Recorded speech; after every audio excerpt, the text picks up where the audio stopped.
Welcome back, ladies and gentlemen, to the IAM CX Podcast.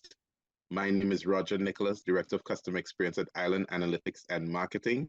And we are here with a very special guest. Of course, I have my co-host and CEO, Richard Dorsey, with us.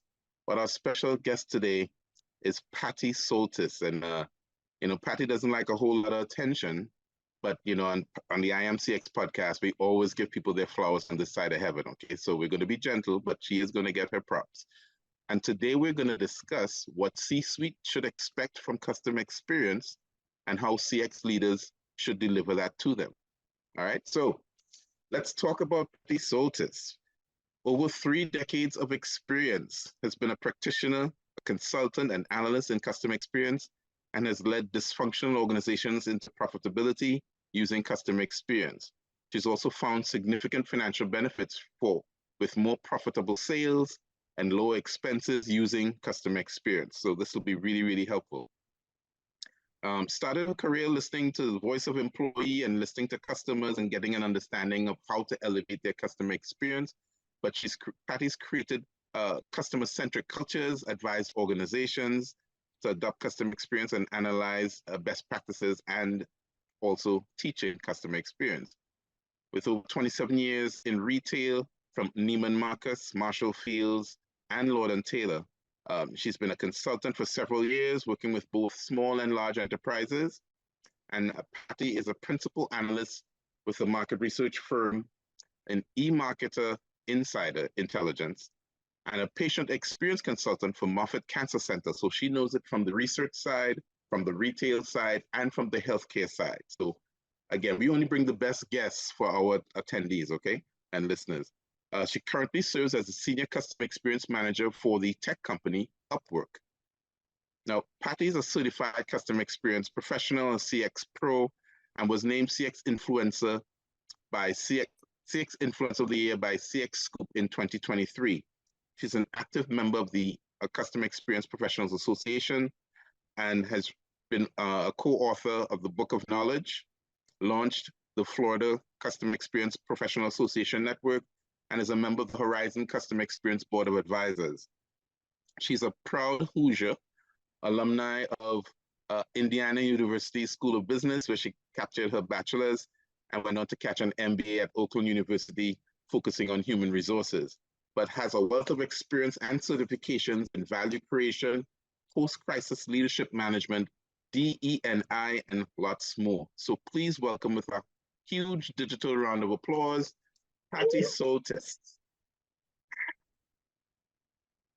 Yeah, that's like how we do. Best introduction ever. That's what we do. We love our guests because we love that they said yes to us to teach our audience. So that's what this is all about. Now, I want to dive right in. I'm eager to dive right in. And I want to dive into your retail experience and kind of get an understanding of what was it from your experience that kind of guided you towards customer experience as something you would be so passionate about and do for so long?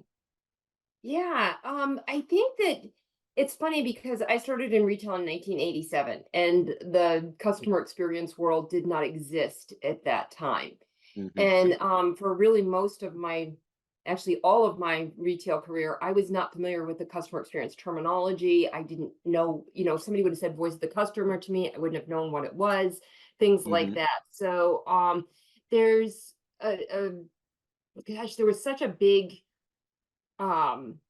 experience inside of there using customer experience to drive my businesses. And I figured it out in the very beginning. And I remember I became a department manager for Lord & Taylor in like late 1987, the week after I turned 22. This little young Spitfire, like ready to light the world on fire and all this kind of stuff. And I was standing there in the middle of the selling floor early in the morning one day, and it's about probably 7:30 in the morning. And I'm looking around and I'm thinking, who buys this stuff? What do they do with it? What else do they buy? How can I get them to come in and buy more? What do they buy that goes with this? And I realized I didn't know any of that. And I'm standing there with my little smarty pants degree from, a top business school in the country and things like that. And I realized there were all these things that I just didn't know. And so I had the very fortunate experience of working with these two women, and I was their department manager, and they were my sales associates. So on paper, I was their boss, but the reality is I worked for them.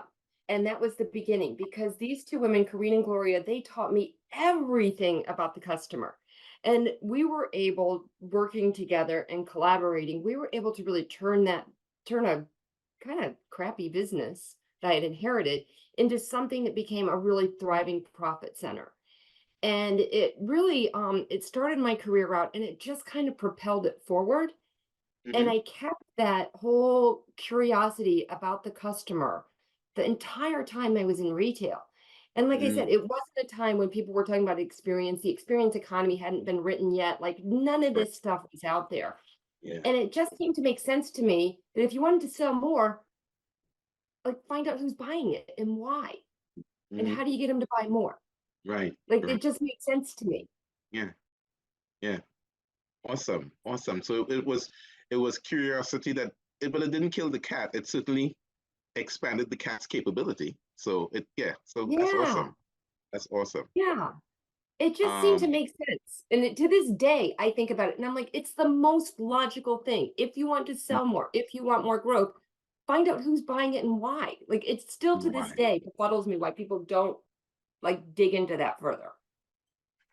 I spent a few years as head of operations, well, in operations really, both as head and as a senior manager in operations for two retail and a retail company, as well as a retail chain of pharmacies, convenience pharmacies. And that was a big thing. You always hear that the detail is in retail. The detail is in retail. Or detail is retail.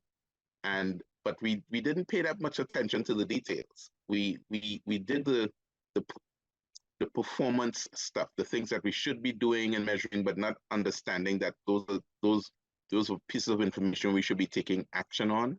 People just did it because it was a box checker. And that's kind of what our business culture had been in the Caribbean. And that's one of the reasons why, Richard and I felt that this platform could help educate not just our people, our teams and friends in the Caribbean, but also anyone who's interested in growing their business and understanding the ways the top companies have been using to build their business. So just knowing how the customer makes a decision, why they make that decision, and then designing something for them to live that is how it wins, how business wins. Richard, you had a question? Yeah, Yeah, and I do think that there can be, I'm sorry, I'm going to jump in because I have go right something to ahead. say here. I think there can be an emphasis on process management in a lot of cases, Mm-hmm. and on product management in a lot of cases. But you can't have process management or product management if you don't have a customer. Correct. So I always approached knowing the customer and understanding the customer because I was trying to grow my business. I wasn't Right. looking at it through a lens of let's build a that never even occurred to me. Mm-hmm. What did occur Mm-hmm. to me is I need to drive a profitable business. Right. And the best way to do that was to know and understand my customer. There was no way I was going to achieve the growth that I achieved unless I did that first.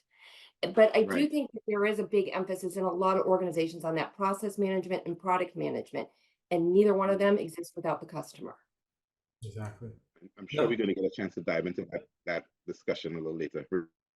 yeah, Richard, I go was ahead. going to ask you, based on that curiosity, I'm pretty sure you had some interesting conversations and words with different C-suite individuals along your career, because they may have not seen what you've seen or shared the passion for understanding the customer. In our current climate, CX leaders need to do more with less. How, as a CX practitioner, do you earn that buy-in and the resources from a C-suite individual? How do you help them see your point of view?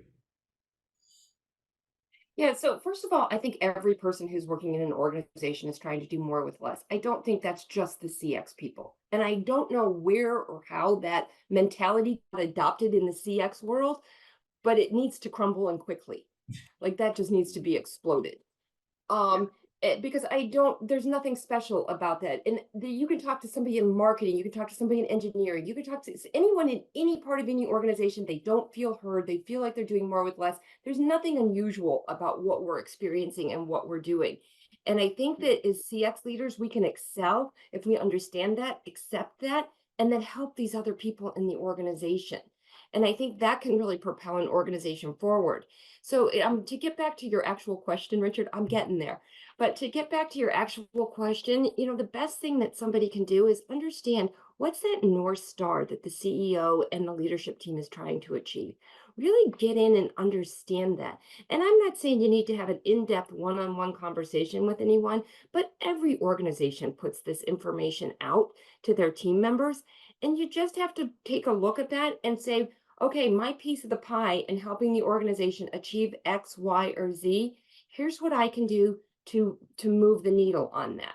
And if you devise your strategy and your work around that, that is going to garner the attention of other people. You may not be the biggest superstar in the organization, but that's okay.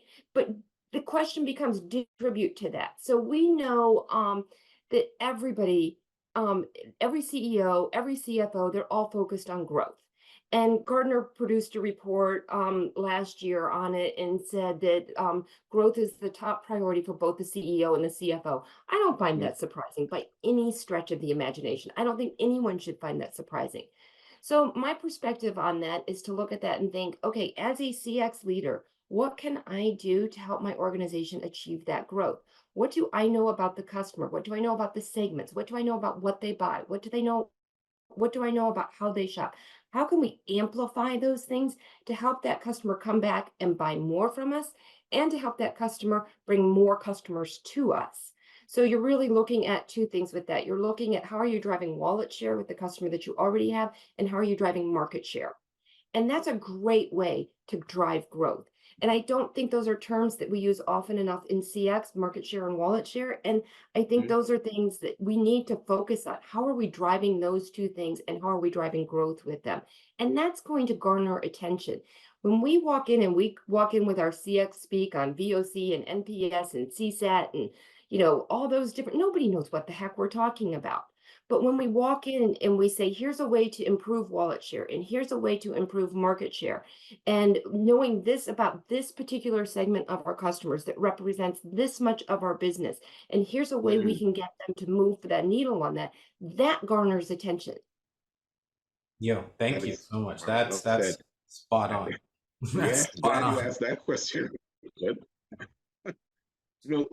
Because you bled right into my next question too, Patty, because I was going to mention the Gartner research, and it said that CEOs and CEOs' top 5 priorities include growth, mergers and acquisition or restructuring, technology-related changes, financial, and I'm assuming that's cost management more than anything else, and workforce.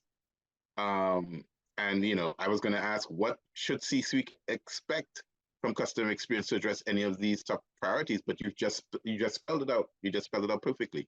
And the biggest thing that they should expect is that we're going to speak their language. They're not going to speak ours. Okay. Correct. They can't learn the language of every department and every division in their organization. That's impossible to expect that they're going to do that. It is possible for every division in the organization to speak their language. Yep, that makes sense. And ladies and gentlemen, I want you to understand this episode really helps. It's really our C-suite listeners and watchers, as well as those who are responsible for driving business, driving revenue, driving growth, who are CX practitioners or have CX practitioner responsibilities. So your title may not say customer experience leader, but it might be head of marketing, and part of your responsibility is to understand the customer, why they buy, and find a way to move their wallet share and grow market share. Yeah, and that's what this episode is all about today. So Patty, I like how you use the analogy of not trying to understand everyone's language. When you look at some of the core CX metrics that you use for both understanding wallet share and market share, is there a Rosetta Stone moment that you can help a C-suite or a CFO understand? These metrics help us understand wallet. These metrics help us understand market share. So, I have a theory on this, and my theory on this is I don't need to speak CX metrics to my organization. I Mhm. speak the metrics that matter to them. Okay. Mhm. So in my retail days, I could talk about dollars per square foot. I could talk Mhm. about average unit sale. I could talk about items per transaction. I could talk about sales associate productivity. I could talk about sell through. I could talk about sales to stock ratios. Like all of those things I could talk about. None of those things are CX metrics Right. but those are things that are universally understood inside an Okay. organization. Right. Even in the organization that I'm in today, like there's certain metrics that I talk about that aren't necessarily the metrics of a CX person, but they're the metrics of the organization, and everybody in the organization talks about these particular things. And Mhm. that's where I find it helpful to translate that into different things. So I'll give you an example, Richard, since you asked the question. I looked at my job when I was in retail, and my job even now today as a practitioner at a tech company is how do I help drive profit? That's my job. My job is not to necessarily improve the customer experience. My job is to help drive profit. Now, my mode to do that is through customer experience, but Right. that's my job. So in order for me to drive profit when I was in retail, I had like this flow of different things that had to happen inside it. The first thing I had to do was I had to drive traffic into the store. You probably had that, Roger, in your retail days where you were trying to drive traffic into the store. And once you Mhm. got them in the store, you needed conversion. So you Yep. needed them to not only walk in, but you needed them to buy something when Right. they came in. So I used a CSAT metric for that. And I looked at the CSAT metric I looked at was how did we score on availability of sales associate and greeting? So Mm. that's how I tied my CX metric into it, was that. I Right. didn't talk about those things. I talked about my conversion is this, but I knew how to do it by Mhm. looking at those other two metrics inside CSAT. Right. And that's what I did with it. So, once I got to that point, then I started looking at different things. Like I looked at sell through, I would look at the sales to stock ratio. I looked at all those other pieces because all of those things drove my gross margin. Now, if I didn't have the traffic, I didn't have the conversion, I couldn't get to anywhere further along in that path. So I had Mhm. to use that CX metric in order to get along that path. So Right. that's a way that you can do it and you can use it and get to where it is that you need to go. Almost like some type of predictive capability. You know that if if I have a certain amount of traffic and my average conversion rate is X, then if I grow the traffic and my conversion rate stays the same, it'll give me an idea of what kind of revenue we're looking at the end of the quarter or the end of the Mhm. biannually, end of the year. Right. Yeah, yeah, I hear that. Yeah, and I also knew too, I knew what percentage of my customers were what were called aspirational customers, the customers that Mhm. wanted to be a Neiman Marcus customer. I knew my You're right. customers who were core customers. And Hmm. then I knew my CX pieces that flowed into both of those two things. And I knew which ones to cherry pick to make sure those things happened. So Right. for example, in my core customers, my goal was to drive loyalty. And Hmm. that loyalty was going back, once again, it drove my wallet share, it drove my penetrations, it drove a whole bunch of other things. But how did I make sure and how did we personalize that experience? There's your CX term right there. How did we personalize that experience for them to keep them there and to keep them loyal? Now, my aspirational customer, that goes back to my conversion piece. How was I Hmm. converting them? And then how was I looking at them and saying, who inside that aspirational customer am I going to convert into that core customer and how am I going to do it? And there's the personalization coming back in. Mm. Mm. Nice. So if I could, I want to get some more information about that study um, regarding the Gartner research and what CEOs and CFOs' top 5 priorities include. What what what did you find most revealing in that research? The customer was at the bottom on their priorities. Say, That say, was the say that most again. revealing I don't thing. know if people in the And back I heard you. didn't Say that again. necessarily find it. I'm sorry, I said, I don't know if people in the back heard you. Say that again. What was at the bottom of their priorities? the customer. Mm. Last priority on the list was the customer. So you had And all growth these other, there were like first. 10 other things on the list, and the customer sat at the Uh, very bottom. And it kind of, to me, that aligns with the actions that we've seen coming out of C-suites and leadership teams and things like that. So it wasn't surprising from that aspect. It was just surprising to see them admit it. They're sitting at the bottom. Mm, And so when wow. I looked at that and saw that the customer was at the bottom, I thought to myself, okay, so how then as CX professionals are we going to contribute? Growth was number one, workforce was number two, technology was number three. How as a CX professional are you going to contribute to those three things? Mm-hmm. And that's what I started looking at and I started thinking about in conjunction with that. Once again, I use that in my job that I'm in today. How am I Mm-hmm. helping my organization grow? How am I helping my organization inside in the workforce and workforce engagement? And then how am I also helping my I work for a tech company, but we have technology that we use internally. How am I helping the organization with that? So I Right. look at the job in those three veins right there. Okay. Well, you touched on something I wanted to ask in my original question, because the growth and financials are more obvious priorities for any business, even nonprofit. But workforce is one of those that gets overlooked often. What ways can customer experience help CFOs and CEOs meet their goals regarding the workforce, the employees? So I'm going to just flat out say it. I think that's the hardest one. I Mm. think as a CX professional, Oh, that is a very difficult thing for you to influence because that is actually owned inside, in most cases, that's actually owned inside HR departments.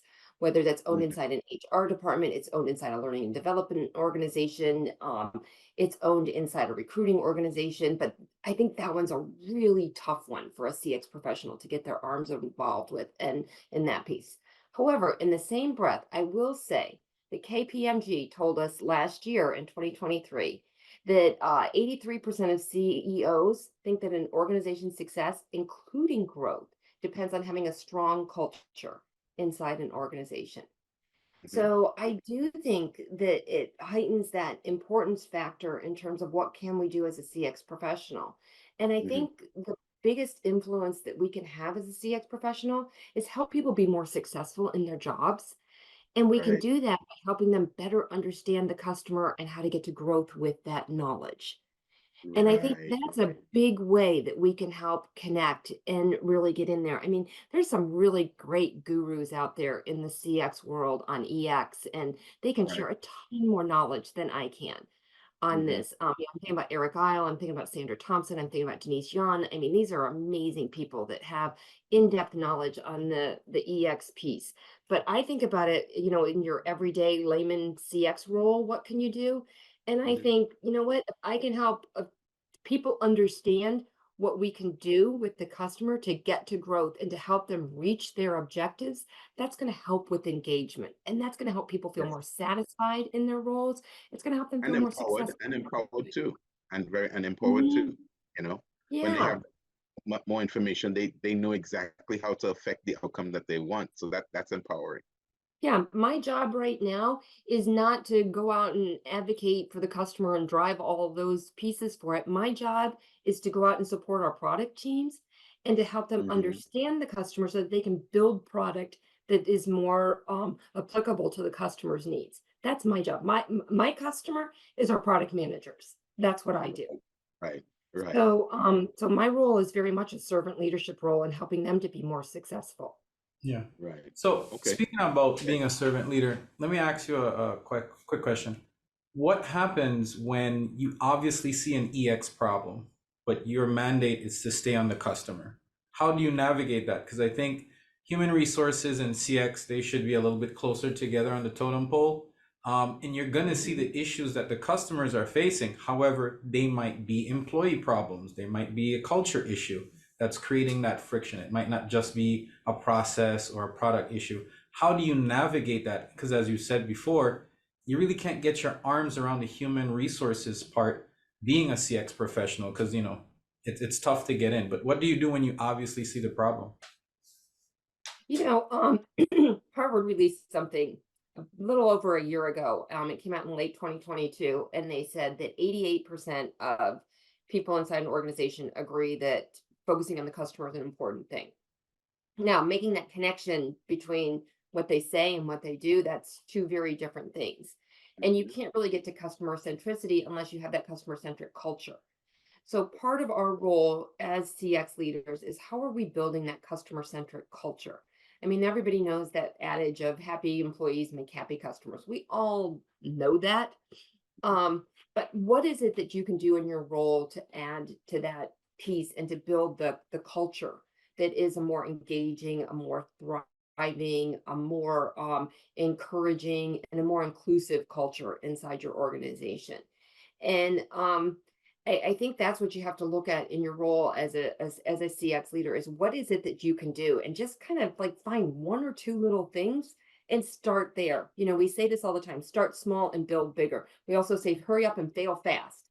You know, Yep. do both of those two things, make some mistakes and make some partnerships along the way. And that's how you can help drive that culture. But I don't look at it in is building, is creating a culture, or excuse me, I don't look at it as building a CX organization. I look at it building a customer-centric organization. And how do you get to that culture where people think Right. about the customer first? And that's where I think we as CX leaders need to move our mindset is into that realm and into that space. Mm. Awesome. Awesome. Building a building a customer-centric culture as opposed to a CX company. Mhm. Yeah. Okay. Yeah. Yeah. It is more inclusive. You're right. It is more inclusive, and it's less terminology. It's less, let me show you what I know. It's more of, let's help you accomplish this because we know this will get us to that, which is the outcome that we Mhm. want. Exactly. Whether it's managing, reducing costs or streamlining costs or improving revenue, improving retention, or all Yeah. the CX terms that we use are things the business needs. Yeah. And when Yeah. I was running stores, I could do that because I was the boss. I was the vice president, Hmm. general manager. Like I could do that. I created this amazing customer-centric culture. We had tons of employee engagement. We were very intentional in everything we did with it. And like it's a laundry list that I could rattle off of what we did. You as a CX practitioner, you don't have that same kind of influence Mhm. in what you're doing and in your role. And that's why I'm saying find something small, start with it, and then build it out from there. I'll give you an example of what I'm doing right now inside my organization. I had this amazing luxury when I started my job of going on a listening tour.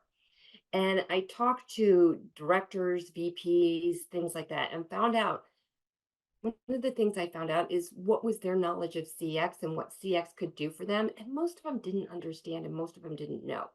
So over the course of the last couple months, I've been very intentional in getting information to them that influences their decision making. And it's just little things here and little things there. And I am slowly ticking off the directors and the VPs and pulling them in my direction. Mhm. And it's Mm. very intentional what I'm doing. And I probably shouldn't say this out loud or share this, but I'm going to anyway. I have a list and I'm just Uh-huh. slowly working through that list. And you know what? I have one left that I have to pull my direction. I got two of them in the last month. And so now Uh-huh. I'm down to one. And Right. but people are, like once they see what I can do for them and how I can help them and how I can service them. Richard, it goes back to that servant leadership piece again. Mhm. It's the whip 'em question. What's in it for me? And Yep. whatever it is I can do for them, like I am just churning out information as fast as I can to them and helping them with as much as I possibly can. I like And that. I'm Right. working my That's a tail off to do that, all of this. This is not easy, But you know but what? it's like I said, it's intentional. And I'm glad you shared that, Patty, because it speaks to the concept of customer experience, or changing a company into a customer-centric culture is a cross-functional effort. You Mhm. can't do it alone, no matter how much of a rock star you might be as a CX leader or even as a CEO. You need the support of your leaders throughout the organization. You need their buy-in. And the way to get their buy-in is to make sure, and the way to get their buy-in is for them to see how this adds value to their role and makes them successful, which is what you're speaking about. Helping them look good, helping them do what they need to get done. And then from there, you get the walls coming down, you get listening efforts that help them anyway. So I'm Yeah. really glad you took the time to explain that and give that example. Yeah, and I have Sorry to to tell cut. you, from a personal standpoint, it is the most gratifying thing to know you're helping someone else. I could imagine. There Well, is probably not a greater feeling out lecture. there, and that's like my self-satisfaction. I don't need anybody to Mhm. tell me, "Hey, good job," or, "Thanks." Like, I don't care about that. I care that I was able to help somebody be more successful. Yeah. Yeah. Yeah, I know that's always been your thing. You've said that ever since the first time we spoke. That's Mhm. your thing. You don't want to promote anything, you just want to help. I don't So care. Yeah. we'll try to get you to help in the Caribbean at some point in Definitely. time, okay? Don't worry. We'll talk Yeah. about that later. 'Cause, I think specifically what you're talking about, Patty, is it's to localize it for a moment. That's a very big Caribbean problem, is that we have a lot of cultural silos, and as well as a lot of resource silos within the community. And people aren't willing to share, one, because of a scarcity issue. They think because it's a small island or a small demographic, I can't really give out this, or I can't share this, or what's in it for me. But what the philosophy that you're presenting, you know, you're the type of person that helps a team win championships by passing the ball, passing the resources, sharing the knowledge, sharing the information. So if there's one thing that I would like to really like just exemplify, or point out for our community, is you got to share. You have to share without the hope of getting a promotion, or share without, making employee of the month. You just have to share, because if the team wins, then you win. The company stays in business, you have a job. Customers grow, everybody can get raises. And I think that's kind of something we miss out in the Caribbean, thinking that we only have so much to share and so much to give. Roger, I'd like to throw Yeah, my. and Richard, Sorry, go ahead. oh, go ahead. I'm sorry. Good. No, I was gonna say Roger can have my NPS question. I think he's a little bit more suited for that one. But go ahead, Patty. You were saying something. Yeah, I'm just going to add this in. I've done it both ways. I was very ambitious in my retail days, very ambitious, very competitive, and I wanted to rise to the top. Does not surprise us, Patty. Now I look at it very differently, and I'm like, let me help everybody else rise to the top. Let me help somebody else do something like that. It is such a nicer place to be. And when you Mhm. say that it's small, like that just made me feel like, oh, there's so much opportunity for somebody to come out and to just help and to Yeah, lift other people up. And like I said, there's no other greater feeling. And for the people out there that are wondering, like, do I get any recognition or anything like that? I'm going to tell you right now, I get tons of recognition for what I do. I just don't, it's not my driver, but it just like keeps coming to me. Like I just got an award at work. I got that CX Influencer of the Year thing. I get asked to come and do podcasts and things like that all the time. I say no to most of them because I just don't have time to do them, but it just comes in droves. And now this is, keep in mind, this is not something I'm looking for, but it comes as a result of being willing to share and to help other people. Yeah, awesome. amen. Awesome. Amen. You're talking Yeah. to two people who love having impact serving others. So we are kindred spirits in that regard. So we might start a church. Who knows, ladies and gentlemen, but we just might start a church of three of us. So let me ask the next question so we can wrap up and respect your time. Yeah. After more than 2 decades of offering an approach to businesses to understand loyalty and driving revenue, the Net Promoter System and the Net Promoter Score has recently come under fire. Some say it's too simple, or it's time for a different approach. But in your experience, Patty, have you seen using Net Promoter Score, the Net Promoter System as part of your approach connect to ROI for business? And without sharing any proprietary info, can you describe how that connection was made? Um, First of all, I'm going to say I'm a massive advocate of the NPS system, not the score, the system, because the system is customer centricity. So I am a huge fan of that. I am not a fan of the score because that is a singular question that gets gamified. And it becomes a competitive piece that people are just like, I want to be the best. Well, that doesn't make you the best. Right. We have way too many examples of people out there that have a great NPS score and a really crappy business. So there's Well, so many other examples out there of people who have great NPS scores and great businesses. Your Costco's, your Teslas, your Starbucks, like all of those places. Southwest. Chick-fil-A. Yep, I mean, Emerald. my word, what can Chick-fil-A not do? The fact that they can do more business than McDonald's and all the others, and they're closed one day of the week. Like, that's insane. Yeah, I think yeah, it's a yes. combination of like McDonald's, Burger King, and Wendy's or something like that. I can't remember the exact statistic, but it's insane what they do. And they have amazing customer centricity inside their organization.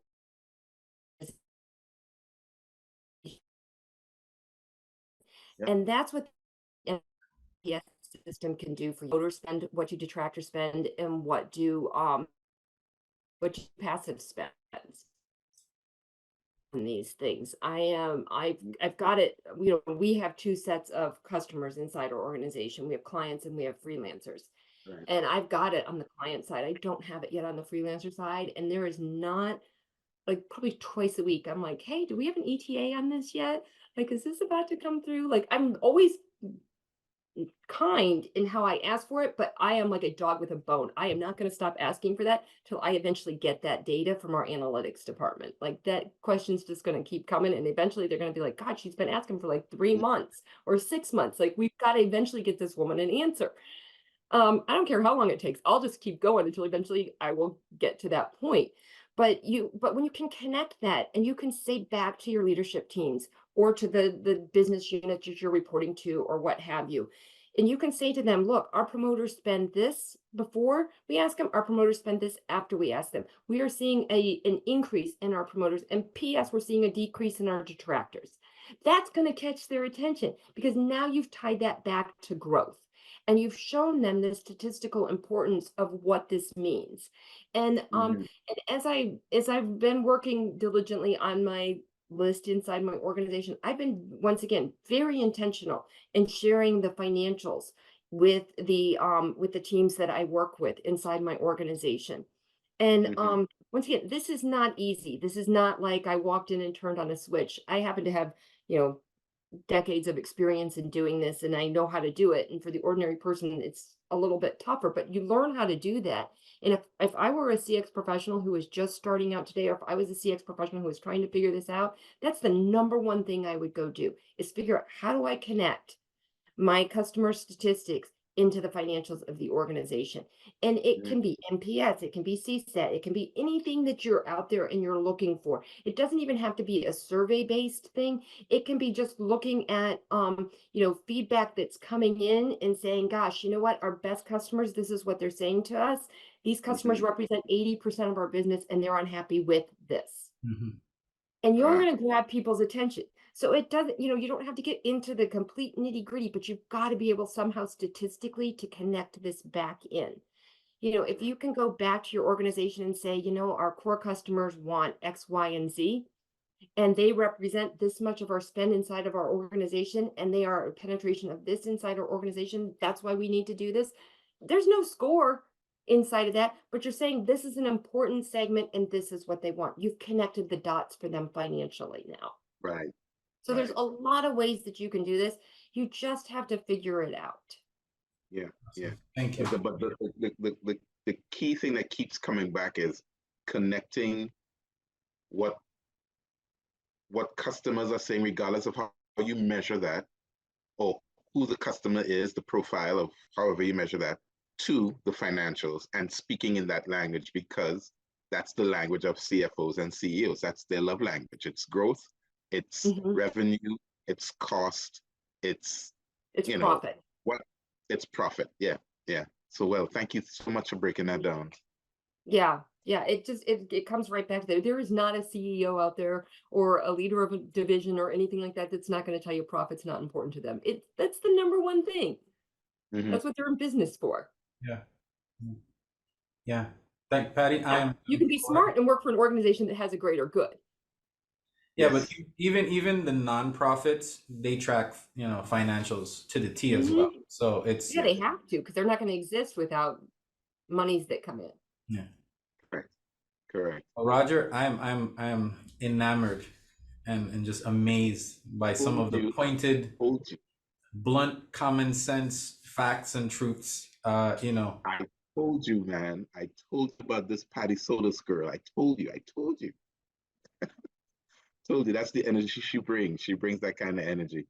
Yeah, we are talking about you while you're right here. We prefer not to talk behind your back. Okay, So, thank you. Well, Exactly. I think it's important, and the reason I bring examples into this is because I hear a lot of people talk about this is what you should do, and this is what you should do, and this is what you should do. But how do you put that into reality? Mhm. yes. And that's where I think there's just this huge chasm of we know what we should do. And it's why people get frustrated. You want to talk about how you can impact employee engagement, help put things into reality.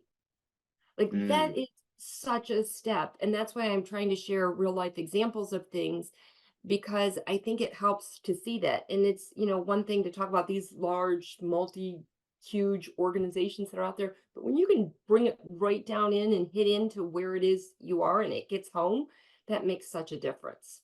Definitely. Yeah.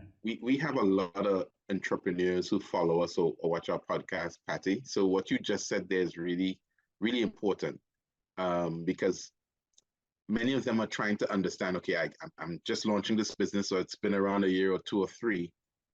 I know there's another level, and how can I take it there? I keep hearing about this customer experience thing, and am I too small for that? But what you've been sharing is that you're not. It's you may not be able to adopt everything, and no one should have to adopt everything, quite frankly, because it won't match for everyone. But No, you have there's to some pick your shots. Yep. But there's some core concepts that if you adopt, especially in the foundations of building your business, any business can adopt that and have success with it. And it just happens to be customer experience related. So to your point. Mhm. So what are some benefits of good customer experience leadership for an organization in your perspective, Patty? Of growth. Mm. We're back to square one again. Yeah, Yeah, back to yeah, it's one. growth. Back to what we I'm want, sorry, growth. it's such a short answer, but it's growth. And Hey, that's you fine. an organization without customers doesn't exist because the customers bring revenue. So when you Yes. understand who your customer is and what it is that they do, that brings growth. Yeah. It expands it in a multitude of ways. There's a statistic out there called an earned retention rate, and all that basically is wallet share. And Yeah. that's just looking at and seeing what are your current customers spending with you and are they increasing or are they decreasing? Mm-hmm. So look at that. Then look and see at how much of the market that you have. And you may be happy having 3% of the market. That might be your niche. My Neiman Marcus days, 1%. That was it. That was Yep. all we were going for. It was 1%. So you Mm-hmm. might look at something really small, or you might look at something much more expansive and much larger, depending on what your business is. But take a look at that. So look at your business principles first, and then look and see what can you do for your customers. You got to understand what the business principle is you're trying to drive, and then funnel in what can you do to get those customers to spend more money with you. Yeah. Yeah. Ah, Well, yeah. Roger, good Yes, thing sir. don't last forever. We have to let her go. No, no. Okay. I guess we should respect your time, Patty. It Okay. doesn't have to last forever here, but it can last forever in other ways. I like Hey, that. thank you. That Thank sounds you like for a that. part two, Roger. That sounds like That part two. sounds like a part two. Yep. If that's what that sounds like to me. Okay, one last question. And we always ask each guest this final question as a closing question. If you could challenge C-suite listeners today, what three things would you highly encourage them to do based on what we talked about today? The first thing is just get that you don't have a business without your customer. Like that's the number one thing. Like I don't have three things. Like that's all I got. It's just understand your business doesn't exist without your customer. That's 1, 2, and 3. Yeah, That's all. Yeah, that's it. I love it. That's it. It's Yeah. just straight, Wow. Okay. straight. I Straight. like it so much. Thank you Chaser. so much, Patty. Straight. No chaser on no rocks. Ladies and gentlemen, please thank Patty Soltis of Upwork. Thank you so much, Patty, for your insight, Thank your you guys. candor, your experience, and saying yes to IAM CX Podcast. We started this out as something to help educate Caribbean businesses. It's expanded to Asia, Africa, the US, and Europe. So we thank you for being a part of that. Ladies and gentlemen, thanks again for attending the IAM CX Podcast. This is the episode that was really designed for C-suite and for people who are responsible for driving customer experience at organizations. We thank you for tuning in.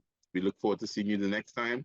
I'm Roger Nicholas, Director of Customer Experience at Island Analytics and Marketing. And I want to also say thank you to my CEO and co-partner, Richard Dorsey.